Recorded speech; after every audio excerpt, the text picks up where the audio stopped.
말씀을 들어가기 전에요. 오늘이 정확하게 이 시간의 이름이 뭡니까? 금요 철야가 아니라 금요 성령 간증 예배입니다. 그래서 말씀을 들어가기에 앞서서 저의 간증을 한 두 가지만 하고 제가 말씀을 들어가려고 합니다. 여러분, 코로나로 인해서 일상생활도 바뀌었고 직장 생활도 바뀌고 정말 많은 것들이 변화되었어요. 특별히 교회는 말할 것도 없지요. 교회 이 목회 현장도요 굉장히 많은 변화가 있었습니다. 신방은 말할 것도 없이 지금 최근에는 신방을 다시 하긴 했지만 신방을 할 수 없을 뿐만 아니라 병원도 마찬가지고요. 정말 성도님 그런 것 같더라고요. 성도님들을 이 일을 통해서 성도님들과 교제한다는 것이 이게 그리스도인들과 함께 만나서 이야기하고 그렇게 한다는 게 굉장히 큰 선물이었구나라는 것을 깨닫게 된 기간이었던 것 같아요. 그런데 이 교회 안에서뿐만이 아니라 저는요 개인적으로 이 가정 가운데에서도 큰 변화가 있었습니다. 저녁 이렇게 제가 이제 예전 같았으면 저녁 때 성경 공부도 인도하게 되고 또 여러 가지 신방이 있을 수도 있어서 하루의 일과가 거의 그랬어요. 아이들이 잘 때 나오고 잘 때 들어가고. 그래서 우리 아이들을 만나는 시간이 토요일 저녁, 주일 저녁, 월요일은 이제 저희들에게는 쉬는 날이니까 월요일 저녁 이 정도였던 것 같아요. 그런데 이 코로나로 인해서 저녁 시간이 너무나 자유로워진 거예요. 아마 직장생활 하시는 분들도 그런 일들을 많이 경험했을 터인데, 근데 저희는 이 기회가 가정 예배를 세우는 기회가 되었어요. 목사가 가정 예배도 안 드리고 어떻게 살았대? 네, 그렇습니다. 목사도 그렇게 삽니다. 그런데 이 코로나로 인해서 매일같이 예배를 드리게 되었어요. 아이가 물론 어리기 때문에 저희 둘째는 7살이고 큰애는 이제 3학년 10살인데 심도 있게 깊이 있게 말씀은 나누진 못하지만 그래도 어린이 성경이라는 것이 있지 않습니까? 어린 아이들을 위한 성경책이 나와 있는데 어제부로 그러니까 3개를 떼게 됐어요. 3개를 다 구약부터 바울 이야기까지 오는 내용입니다.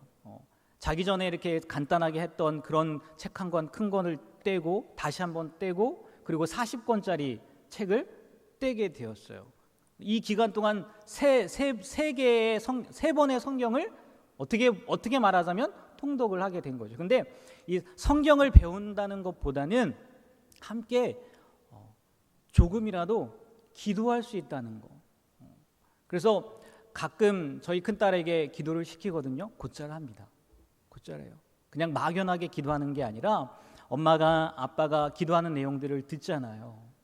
그래서 정말 거의 비슷하게 기도를 하더라고요. 마음이 흐뭇해지더라고요. 이게 그래서 가르치는 게 중요한 게 아니라 삶으로 보여줘야 되는 게 정말 중요한 거구나라는 것을 이 기간 동안 깨닫게 됐고요. 그리고 지금도 계속 하고 있어요. 어제부로 끝났다고 하지 않았습니까? 이미 다른 책을 한 권 사왔어요. 그래서 이제 오늘 급여철 하니까 하지 않고 이제 내일 그 책이 다시 들어갈 거예요. 그럼 4번째 성경이 들어가는 거예요. 이게 개인적인 저희 가정사에 대한 간증입니다. 그리고요, 이것뿐만이 아니라 또 하나 간증할 것이 있는데 코로나로 인해서 성도님들을 많이 못 만났잖아요. 주일은 아랑곳하고 정말 많이 못 만났단 말이에요.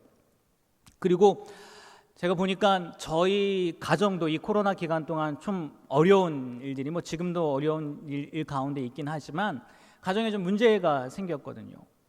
근데 그런 문제가 생기다 보니까 저만 보는 게 아니라 성도님들이 다시 보이게 되더라고요. 그래서 성도님들이 갖고 있는 문제들, 이런 문제가 이렇게 큰 아픔인데 이 가정에 이런 일들이 생기면 참 어려운 건데 그런 마음들이 들더라고요. 그러면서 아무래도 시간이 많다 보니까 교회에서 책을 읽는 시간들 또 다른 시간들이 많이 있잖아요. 근데 어느 한 책을 읽다가 너무나 은혜를 받았거든요. 정말 누군가에 가서 꼭 얘기하고 싶은 이 이야기를 전해주고 싶은 책을 읽었어요. 근데 그럴 기회가 있습니까? 없습니까?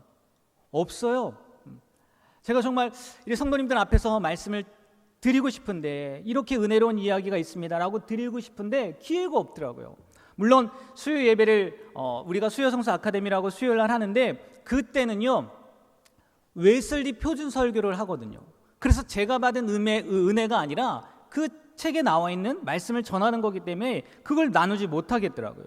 또 새벽에 가끔 기회가 주어지지만 새벽도 15분 정도밖에 말씀을 못 전한단 말이에요. 그리고 우리가 알다시피 새벽은 한 장씩 말씀을 이어가잖아요. 제가 정말 이 본문을 택하고 이렇게 전하고 싶은 말씀을 전하지 못했단 말이에요. 그러면 뭐가 남았습니까? 금요 철야가 남았잖아요. 금요 철야가. 담임 목사님께서 주일을 전하라고 하시겠어요? 아니잖아요. 제가 그래서요 정말 잠깐이었어요. 잠깐. 하나님, 내가 이렇게 받은 은혜가 있는데 그래서 내가 너무나 힘을 얻고 용기를 얻었는데 이걸 나눴으면 좋겠어요. 그런데 새벽도 안 되고 수요일도 안 되고 주일은 뭐 더 말할 나위 없죠. 하나님, 제가 생각할 땐 금요일밖에 없을 것 같은데 하나님 그럴 기회를 주셨으면 좋겠어요. 그래서 제가 그랬어요. 속으로. 하나님, 제가 담임 목사님한테 한번 말씀을 드려볼까요? 했겠습니까? 안 했겠습니까? 네, 못했죠. 그걸 어떻게 해요? 그리고 지나갔어요. 제가 보통은 이런 기도의 제목이 있으면 큐티노트에 적습니다. 큐티노트에 적어놔요. 근데 이건 얼마나 황당한 일이라고 제가 생각했는지 다시 한번 봤거든요. 안 적어놨더라고요. 왜냐하면 금요철야는요, 여러분 늘 연말에 우리에게 기회가 오거든요. 연말에. 그래서 저는 아예 생각도 안 했던 것 같아요. 그래서 적어놓지도 않아요. 다른 기도 제목들은 적었는데 제가 말씀을 준비하고 이렇게 정리하면서 다시 한번 봤거든요. 안 적어놨더라고요. 그런데도 하나님은요 그걸 그냥 넘기지 않으셨더라고요. 신방을 갔다 왔는데 임효 목사님이었던 것 같아요. 임효 목사님이 소식이 하나 있다고. 뭐냐면 6월 철야는 우리 부목사님들이 한 명씩 돌아가면서 할 거라고. 담임 목사님의 하명이 내려왔다고. 여러분 간증거리 아니겠습니까? 아니에요? 네. 이렇게 보면은 좀 목사 같기는 해요. 네, 뭐 이렇게 해줘서 제가 간증하는 게 아니라 말씀을 전할 기회가 주어져서 간증하는 거잖아요. 이게 목사 같기는 해요. 근데 집에서는 목사 같지 않아서 이게 참 문제이긴 한데 집에서도 목사 같으면 얼마나 답답하겠어요. 근데 그걸 이해를 못 하더라고요. 네, 그죠? 집에서도 목사 같으면 어떻겠어요. 근데요, 이걸로 끝나는 게 아니라 하나 또 할 게 있어요. 순서를 정해야 되잖아요. 부목사님들 3명이니까 누가 먼저 할 거냐. 순서를 어떻게 정했는지 아십니까? 네? 제비뽑기로 했어요. 누가 첫 번째예요? 제가 첫 번째예요. 어떻게 보면요, 저 때문에 우리 부목사님들 이거 처리하는 거예요. 네. 아멘. 누가 아멘 하셨어요? 네, 카페에서 맛있는 거 제 이름으로 드세요. 네. 간증이에요, 간증. 정말 하나님이요 이런 방법으로 나 다 보고 있어, 나 다 알고 있어, 이렇게 해주시는 것 같아요. 이제 다음에 김윤아 목사님인데 이제 또 고민되겠네요. 나는 무슨 간증을 해야 되나. 뭐 일주일 시간 있으니까 분명히 나올 겁니다. 뭐 네. 저의 간증이에요, 저의 간증. 자, 그러면 본문으로 돌아가서요. 본문으로 돌아가서 몇 년 전의 일입니다. 한참 전의 일이에요. 월요일 오전이었습니다. 월요일이면 제가 쉬는 날이에요. 그런데 한 통의 전화가, 한 청년의 전화였습니다. 제가 받았을까요? 안 받았을까요? 네, 월요일이라고 제가 안 받고 그러지 않습니다. 여러분들 마음껏 전화하세요. 제가 담임 목사님 전화면 안 받을까 이렇게 고민하겠지만, 네, 여러분 전화는 다 받아요, 다 받아요. 전화가 온 거예요, 아침에. 그런데 받자마자 수화기 너머에서 통곡을 하는 거예요. 막 우는 거예요. 깜짝 놀랐죠. 그래서 급하게 제 방으로 들어가서 이야기를 들었어요. 도대체 왜 그러나. 뭐 자세한 얘기는 못하겠지만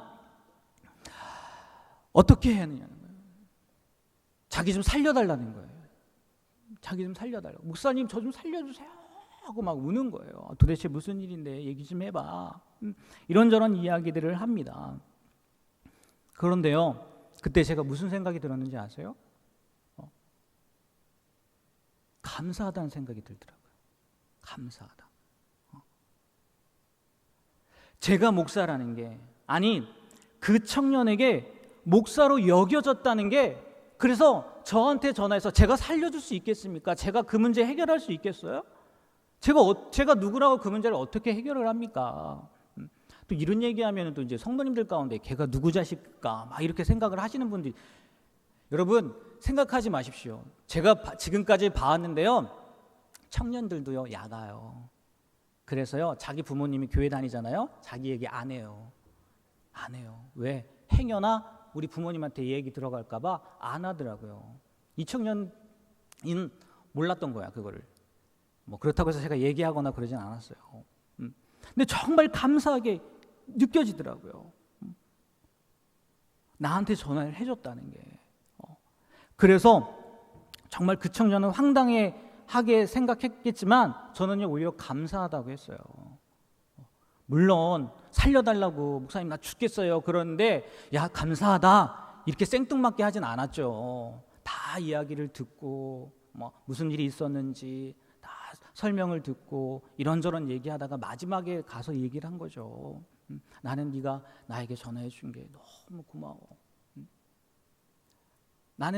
너는 나한테 살려달라고 전화했잖아. 나는 너 때문에 내가 살아있는 것 같아.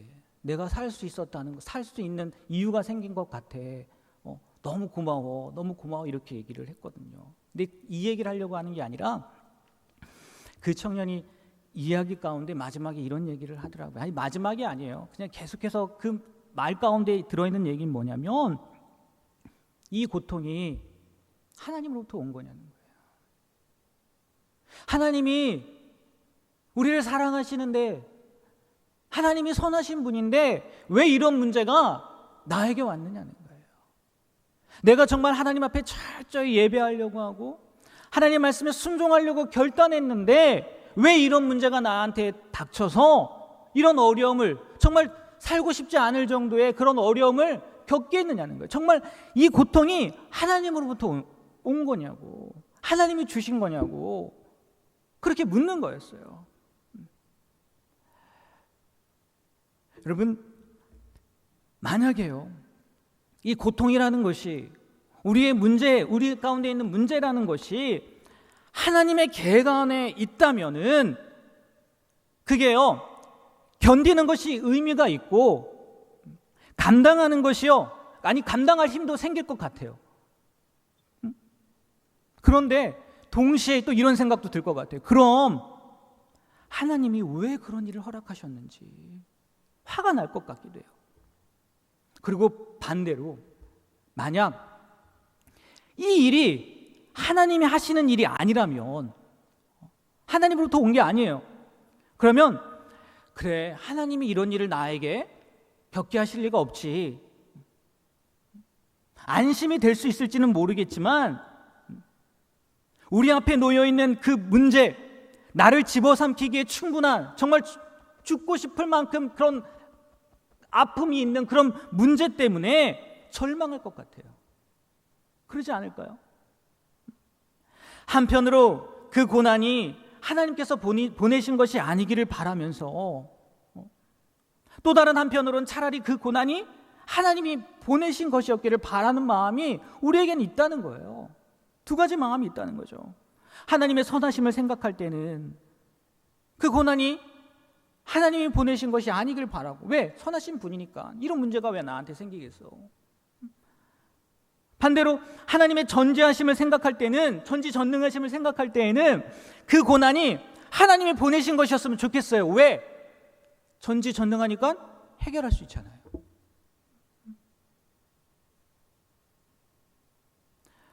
오늘 본문으로 들어가 보면요, 느부갓네살이 왕위에 오른 지, 그러니까 아마 든든한 그 전왕, 선왕이 이제 물려졌겠죠. 그리고 난 2년이 지났어요. 혼자 다스리기 시작한 지 2년이 지났습니다. 근데 무슨 일이 벌어집니까? 꿈을 꿨어요. 꿈을. 그것도요 악몽인 것 같아요. 좋은 꿈은 아닌 것 같아요. 뭐 여러분 꿈의 내용은 다 알고 계시지만 좋은 꿈은 아닌 것 같아요. 문제는 뭡니까? 분명히 꿈을 꿨는데 기억이 안 나는 거예요. 그리고 불길하고 불안해요. 그래서 느부갓네살 왕이 어떻게 합니까? 온 나라의 박사와 술객들을 부릅니다. 점쟁이들을 모두 불러들여요. 그러면 불린 사람들이 뭐라고 얘기합니까? 왕이시여, 꿈을 알려달라고. 그럼 우리가 해석해 주겠다고, 해몽해 주겠다고. 그런데 느부갓네살이 뭐라고 얘기합니까? 오히려 화를 내면서 뭐라고 얘기해요? 오늘 5절 말씀에 나와 있습니다. 다 같이 한번 읽어볼까요? 읽겠습니다. 왕이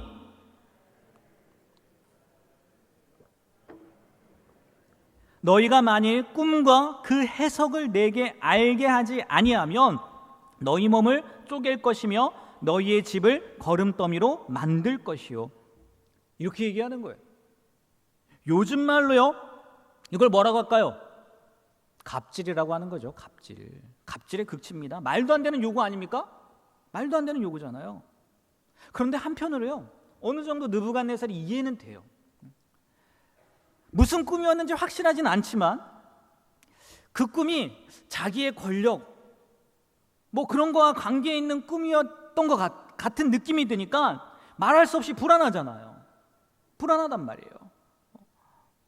이거는 마치 교인들이 목사님에게 답이 없는 걸 알면서도 왜 하나님이 나에게 이런 고난을 주셨는지 그렇게 묻는 심정과 다르지 않을 것 같기는 해요. 교인들에게는 힘이 없고 느부갓네살에게는 힘이 있었다는 것만 다르겠죠. 좀 더요, 사실적으로 표현하면요, 잘 생각해 보십시오. 이 느부갓네살 왕은 자기의 운명 아니면 나라의 운명, 그것을 알기 위해서 혹은 그 운명을 바꿔서라도 자기의 권력을 지키기 위해서 공을 들여서 술사를 세운 거고요, 점쟁이들을 세운 거고요, 박사들을 세운 거예요. 그들을 뒷바라지한 거라고요. 그냥 매긴 겁니까? 그냥 그 사람들을 세운 거예요? 아무 의미 없이요? 아니에요. 그 사람들을 통해서 미래를 예견하고 싶은 마음도 있었고 준비하고 싶은 마음들이 있어서 그들을 세운 거라고요. 아니겠습니까? 여러분, 이유 없이 박사와 술객들과 점쟁이들을 세웠겠어요? 자기의 권력을 위해서 세운 거 아니겠습니까? 혹시 모를 일들에 대해서.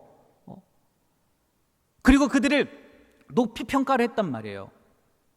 그런데 위기감을 느끼고 불안에 떠는 그에게 지금 이 사람들이 도움을 주는 거예요? 안 주는 거예요? 도움을 안 주잖아요. 도움은 주진 못할 망정 꿈을 알려달라는 거예요. 꿈을. 그러니까 화가 나죠. 하지만 여기 술객들도 이야기하지만 그 당시에 박사들도 이야기하지만 그게 가능할 리가 있겠습니까? 가능하지 않죠. 그러니까 그들이 하는 일이 뭡니까? 왕을 설득하는 거죠. 뭐라고요? 꿈을 알려달라고. 왕이 거기에 설득당합니까? 안 당하죠. 결국은 무슨 명령을 내려요? 모든 지혜자들, 박사들, 술객들, 점쟁이들 다 죽이라고 명령을 내립니다. 왕의 편에서는요, 이들은요 밥만 축낸 사람들이에요. 자기 재산만 축낸 사람들이라고요. 최고의 음식으로 대접하고 최고의 공부를 할 수 있도록 온갖 혜택을 줬는데 이 위기는요 해결해 주지 못하는 거예요. 이 문제를요 해결해 주지 못하는 거예요. 비단 이 문제는요 그 나라의 박사와 술객들에게만 온 게 아니었어요. 누구에게도 옵니까? 다니엘과 세 친구들에게도 오죠. 왜? 그 중에 한 명이었으니까. 인생은 세옹지마라고 특별히 선택되어서 왕궁에서 호화롭게 그렇게 대접받고 공부에 전념하게 되었던 다니엘과 세 친구였는데, 그래서 동족에게 어쩌면 미안할 만큼 복된 삶을 살았는데 이것이 지금 그들에게 뭐예요? 죽음으로 가져갈 문제가 된 거죠. 그때 다니엘이 뭐라고 얘기합니까? 네? 다니엘이 뭐라고 해요? 자신을 왕에게 데려가 달라고 하죠. 그러면 꿈을 해석해 주겠다고 해요. 정말 대단한 배짱이죠. 그런데 어떻게 보면요, 이건요 어쩌면 믿음이 아니라 임기응변일 수도 있어요. 다른 눈으로, 다른 시각으로 보면. 왜요? 다니엘이 왕의 꿈을 알았어요, 몰랐어요? 몰랐어요. 알았습니까? 몰랐다고요. 그리고 그 뒤에 말씀 보면 어떤 내용이 나오는지 아십니까? 다니엘도요 결국은 왕한테 뭐라고 얘기하는지 아세요? 시간을 달라고 해요. 아닙니까? 제가 거짓말하는 거에 말씀 보십시오. 시간을 달라고 해요. 그러면 해석해 주겠다고 해요. 감사하게도 느부갓네살은 조금 더 시간을 주죠. 지나고 보면 이것도 기적이면서요, 틀림없는 하나님의 섭리였습니다. 시간을 연장한 다니엘은요, 그제서야 새 친구를 찾아가서 이야기합니다. 다니엘 2장 18절에 나와 있는데 오늘 읽지 않았지만 뭐라고 나와요? 뭐라고 나오냐면, 하늘에 계신 하나님이 이 은밀한 일에 대하여 불쌍히 여기사 우리가 죽임을 당하지 않게 하시기를 기도하자 얘기해요. 그제서야 기도하자고 얘기한다고요. 하나님이 미리 알려주셨으면 얼마나 좋았겠습니까? 야, 다니엘아, 느부갓네살이 꿈을 꿀 거야. 이런 꿈을 꿀 건데 자기도 생각 안 나가지고 점쟁이 박사들 술객도 불러가지고 그 꿈 말하라고 하고 해석하라고 할 거야. 근데 야, 그 꿈은 이런 꿈이고 해석의 내용 이거야. 미리 얘기해주면 얼마나 좋아요. 그러나 하나님도 다니엘에게 미리 말씀하지 않았거든요. 모르겠어요. 다니엘이 여유 있게 그 느부갓네살 왕 앞에 나아가는지 안 나가는지 나와 있지 않지만, 중요한 것은 다니엘도 몰랐어요. 아무것도. 무슨 꿈이었는지, 어떤 내용이었는지 몰랐어요. 죽인다면 죽겠다는 각오는 되어 있었겠지만, 처음 바벨론에 잡혀오면서부터 목숨을 하나님의 손에 맡겼지만 아마 다니엘도요, 염려가 되는 것은 사실이었을 거예요. 그런데 다니엘이 분명히 알고 있는 것 하나가 있었다는 거죠. 그게 뭔지 아십니까? 하나님의 계획도, 그들의 미래도, 느부갓네살의 꿈 내용도 아무것도 몰랐지만 다니엘이요, 하나는 분명히 알고 있었어요. 그게 뭔지 아십니까? 이 문제는 느부갓네살에게 온 게 아니라 누구로부터요? 하나님으로부터 온 거라는 거. 물론 이 사실이요, 이건 하나님으로부터 온 거야, 그걸 아는 사실이요, 다니엘에게 있는 불안과 두려움으로부터 자유하게 하지는 않았지만, 그로 하여금 절망하지 않고 기도하며 하나님의 도우심을 기다리게 하기에는 충분했다는 거죠. 이 문제는 하나님께로부터 온 거다. 여러분은 어떻게 생각하세요? 여러분들이 경험한, 아니 저도 마찬가지죠. 저와 여러분들이 경험한 그 어려움들이 하나님께로부터 온 것이라고 말하면 위로가 되겠습니까? 여러분의 가족을 먼저 데려가신 분이 하나님이시고요, 여러분의 사업을 어렵게 하신 분이 하나님이시고요, 여러분을 그렇게 아프게 하신 분도 하나님이시고요, 여러분의 가족에게 그런 아픔을 주신 거, 아프게 하신 분도 하나님이라면 위로가 되시겠어요? 왜 그렇게 하셨냐고 묻고 싶기는 하지만, 하나님께로부터 왔다고 생각한다면 하나님의 자비하심에 의지해서 기도도 할 수 있고, 아직은 이해가 되지 않지만 그래, 다 하나님의 계획 안에 있는 건데 하며 포기할 수도 있지 않겠습니까? 아닌가요? 반대로 하나님이 그렇게 하셨다는 게 도저히 이해되지 않고 실망스러울까요? 아니면 하나님의 마음은 그렇지 않은데 내가 잘못해서 벌을 내리신 거고, 하나님도 어쩔 수 없는 악한 세력 때문에 내가 희생양이 되었어. 그렇게 희생양이 된 것이라고 한다면 몰라도, 하나님이 다 알고 계셨는데도 이런 일들이 내게 일어난 것이라고 한다면 그 아픔과 고통 때문에 분노를 느끼시겠습니까? 여러분은 어떠세요?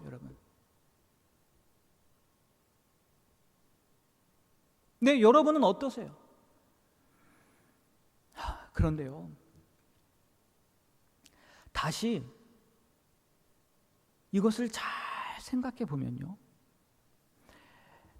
왜 하나님이 그렇게 힘든 일을 주시는지, 왜 하나님이 그렇게 어려운 일을, 왜 그렇게 고통스러운 일을 당하게 하시는지 이해가 되지 않아서 힘들고 답답하지만, 만약 그 일이 하나님의 손에 있는 것이 아니라 느부갓네살의 손에 있다면 그것이야말로 절망 아니겠습니까? 네?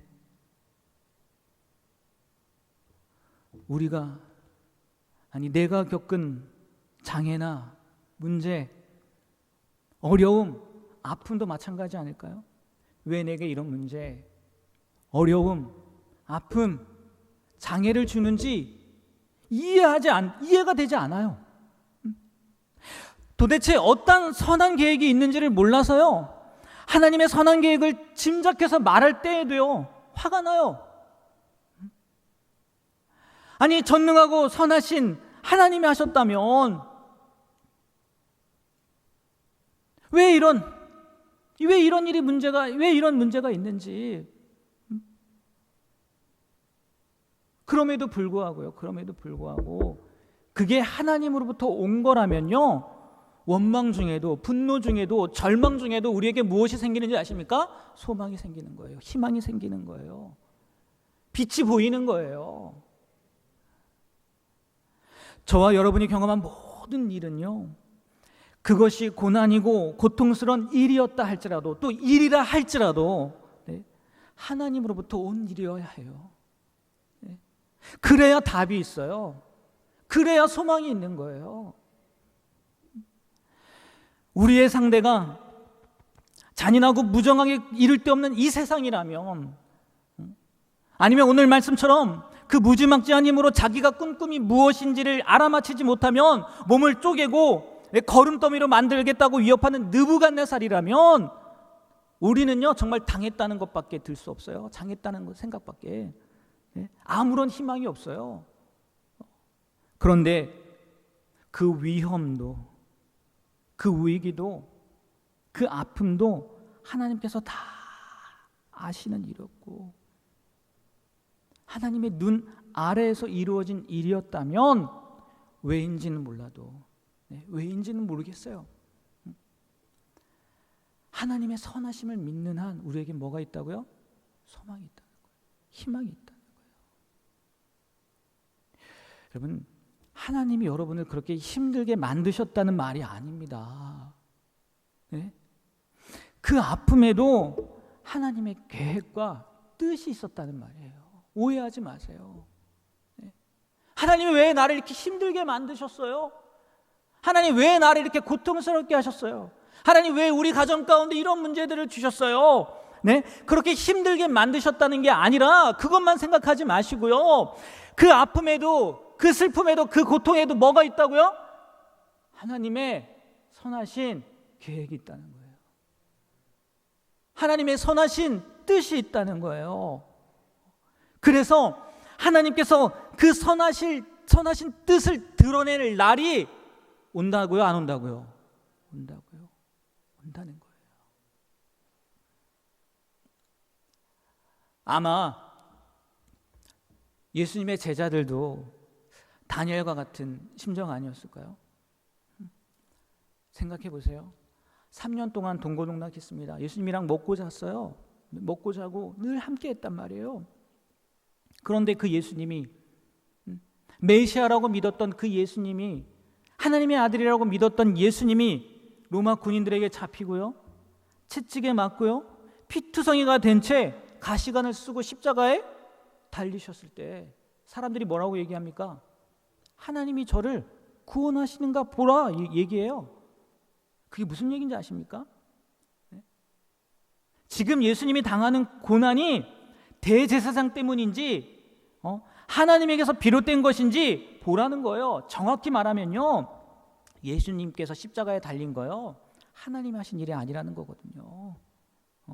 빌라도가 한 일이고 대제사장이 한 일이라는 이야기거든요. 그래서요, 사람들에게, 아니 어쩌면 제자들에게도요, 예수님의 죽음은 뭡니까? 절망, 패배였다고요. 그러니까 다 흩어진 거 아니겠어요? 다 도망간 거 아니겠어요? 심지어 부인한 거 아니겠습니까? 그런데 그게 절망이었고 패배였습니까? 아니잖아요. 빌라도가 한 일인 줄 알았는데 대제사장이 한 일인 줄 알았는데, 유대 군중들이 한 일인 줄 알았는데 그 일은 누구로부터 온 거예요? 하나님께서 하신 거예요. 뭐 그렇다고 해서 빌라도나 종교 지도자들이 억울한 희생자가 되었다는 말도 그들에게 악의가 없었다는 얘기도 아니에요. 진짜 악랄했죠. 어떻게 죄 없는 사람을 그렇게 십자가에 못 박을 수 있겠어요? 그들은요, 오늘 말씀에 나와 있는 느부갓네살 왕처럼요 포악하고 잔인했어요. 그러나 십자가의 죽음은 하나님의 계획과 뜻이었기 때문에 그건 절망도 아니었고요, 패배도 아니었고요, 오히려 뭐라고요? 승리였다는 거죠. 하나님이 다시 살리셨잖아요. 하나님의 계획 가운데는요, 십자가의 죽음뿐만이 아니라 부활도 있었다는 거죠. 만약 여러분들이요, 예수 그리스도께서, 우리 예수님이 그 십자가에 당하신 고난이 하나님의 선하신 계획이었다고 믿으신다면 여러분이 경험하고 있는 고난도 마찬가지더라고요. 여러분이 당하고 있는 시련도 마찬가지라는 것을요 믿으시길 바랍니다. 그 아픔과 어려움도요 그렇게 믿으셔야 돼요. 하나님이 하시는 일이에요. 우리에게는 마지막 절망처럼 보이는 죽음조차, 그렇지 않아요? 죽음 끝이잖아요. 마지막처럼 보이는 그 죽음조차도요 우리를 하나님의 선하신 계획에서요 끊을 수 없다는 거예요. 네? 어찌 생각하면 너무 힘들고 너무 아프고 너무 고통스러워서 여러분들이 겪어온 그 고난들이 하나님께서 주신 것이라는 말에도요 상처받을 만큼 가슴이 답답하겠죠. 네? 그런다 할지라도 하나님께서 주신 것이 아니라면, 네? 그게 하나님으로부터 온 것이 아니라면요 저는 더 절망적일 것 같아요. 다니엘은 이 황망한 사건이요, 이 말도 안 되는 일이요 느부갓네살에게서 온 게 아니라 누구로부터 왔다고 믿었어요? 하나님으로부터 왔다고 믿었어요. 그래서 다니엘은 느부갓네살을 찾아서요 목숨을 구걸하지 않았어요. 오히려 누구 앞에 나왔어요? 하나님 앞에 나왔어요. 하나님의 자비를 구했다고요. 하나님이 하실 일을 구했다고요. 그렇습니다. 정말 힘들어요. 겪어보니까 알겠더라고요. 정말 힘들어요. 그래서 이렇게 말씀드리는 것조차 제 자신에게도 때로는 용납되지 않을 때가 있고, 여러분들에게도 미안하지만 지난 세월 동안 경험했던 여러분의 고난, 아픔, 아니 그리고 지금도 경험하고 있는 그 고난, 아픔이요 하나님이 하신 거예요. 그래서요 하나님께 맡깁시다 라고 이야기할 수 있어요. 왜요? 그래야 우리에게 자유가 있거든요. 그래야 우리에게 소망이 있거든요. 그래야 우리에게 희망이 있거든요. 하나님이 한 일이 아니지요, 하나님께서 하신 거 아니지요 라고 할 때는요, 그렇게 물을 때는요 분노와 절망밖에 없어요. 왜 나에게 이런 일이 일어났는지 답답함밖에 없다고요. 그래서 저는 이 사건을 묵상하면서요 왜 우리가 고난 중에 기도해야 하는지 다시 한번 깨닫게 되었어요. 기도는요 이 일이 느부갓네살이라는 감당할 수 없는 대적에게서 비롯된 일이기 때문에 그를 물리치기 위해서 하나님의 도우심을 구하는 행위가 아니에요. 여러분, 기도는요 이 모든 일이 하나님에게서 비롯된 일이기 때문에 하나님 앞에 나와서 그분의 자비와 선하심을 구하는 행위가 기도예요. 그래서 고난 중에 있는 성도들이요, 반드시 해야 될 게 뭐예요? 기도예요. 단순히 사정하고 설득해서 문제를 해결하는 것이 목적이 아니라, 그게 목적이 아닙니다. 이 고난을 통해서요, 하나님을 더욱더 의지하면서 하나님을 경험해야 하기 때문에 기도해야 되는 거예요. 하나님은 지금 벌어지고 있는 모든 이 황망한 사건들, 도대체 이해할 수 없는, 왜 언제까지 계속될지도 모르는 이 문제들이요, 이것을 통해서요, 이 일의 주체가 누구요? 하나님이심을 보여주기 위해서요, 이 사건을 주셨다는 거예요. 이렇게 말씀드리는 게 좀 황당할 수도 있겠지만, 어쩌면요, 다니엘이 기도하지 않았어도 그 꿈을 알려주셨을 거예요. 그러니까 기도를 해야 하나님의 뜻을 알게 되는 건 아닌 것 같아요. 아니, 아무리 기도해도요, 하나님의 뜻은 잘 모를 때가 많아요. 아니, 하나님의 뜻을 알기 위해서 기도하는 것 같지는 않아요. 하지만 그 일이 하나님께로부터 왔다고 믿는다면 우리는 느부갓네살이 아니라 누구를 바라봐야 될까요? 하나님을 바라봐야 될 거예요. 그래서 기도할 수밖에 없는 거예요.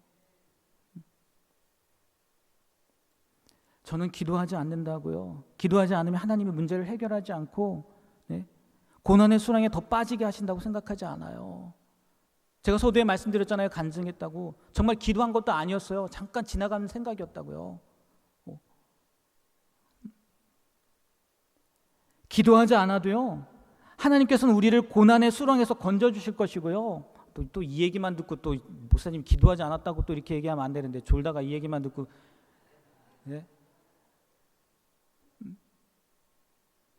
기도하지 않아도요, 하나님께서는요, 하나님의 선하신 뜻을 이루실 거예요. 다만 저는 모든 일이 하나님께로부터 왔음을 믿는다면 기도하지 않을 수 없다는 거죠. 여러분, 모든 것은요, 느부갓네살의 손이 아닌 누구의 손에 있다고요? 하나님의 손에 있습니다. 앞으로 하나님께서 저를 정말 힘들게 다루지 않으셨으면 좋겠어요. 거칠게 다루지 않으셨으면 좋겠어요. 부드럽게 오냐 이렇게 해주셨으면 좋겠어요. 그러나 그리 아니하실지라도 다른 누구가 나를 다루는 게 아니라 하나님만이 저를 다뤄주셨으면 좋겠어요. 하나님만이 여러분을 다루어 주셨으면 좋겠어요. 또한 하나님이 저를 다루신다고 확신하기 때문에요, 저는 그 하나님의 선하심을 믿고요, 하나님을 더 많이 대면하고 하나님 앞에 더 기도하고 하나님의 그 품에요 파고들고 싶어요.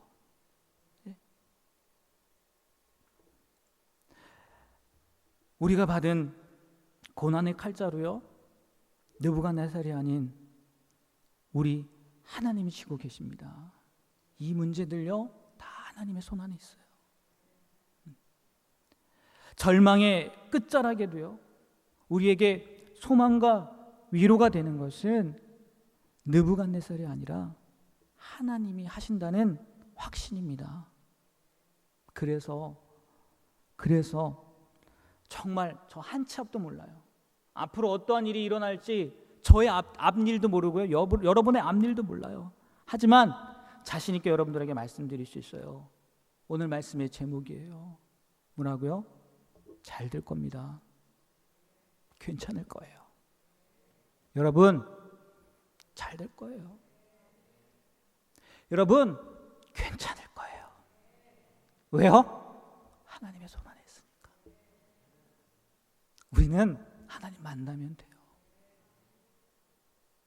우리는 하나님 만나면 돼요. 그거면 돼요. 여러분, 이 사실을 믿으시길 바랍니다. 다시 한번 말씀드릴게요. 잘 될 겁니다. 여러분, 괜찮을